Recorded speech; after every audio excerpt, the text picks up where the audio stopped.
அனைவருக்கும் வணக்கம். திருப்பாவை 6ஆம் பாடல்.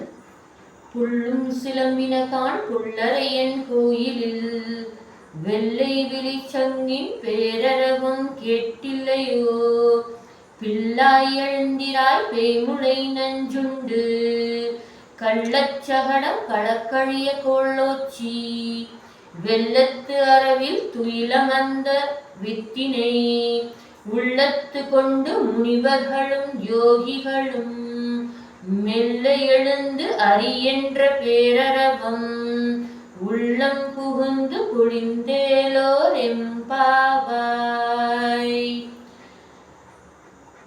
பாடல் பொருள்: அன்பு தோழியே, உடனே எழுந்திரு. பறவைகள் அதிகாலையில் கீச்சிடும் மொழி உன்னுடைய காதில் விழவில்லையா? கருடனை வாகனமாக கொண்ட எம்பிரான் கோயிலில் வெண் சங்கின் ஒளி உன் காதினில் நுழையவில்லையா?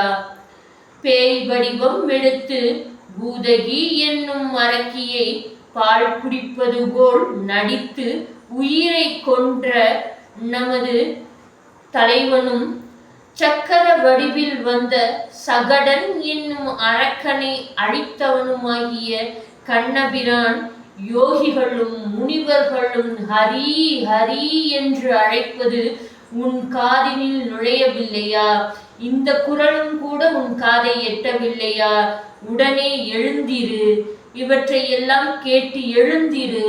மனம் குளிரும்படி நாமும் இறைவனை இணைந்து பாடுவோம் வா என்று அழைப்பதாக இந்த பாடல் பொருள் அமைந்துள்ளது.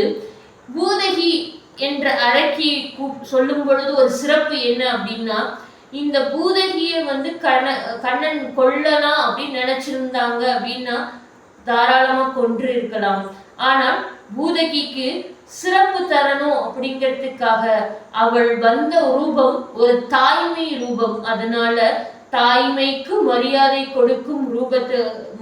கொடுக்கும் விதமாக இறைவன் பூதகியை அமர்ந்து பால் உண்பது போல் அவள் உயிரை குடித்து அவரை இறக்கச் செய்கிறார்.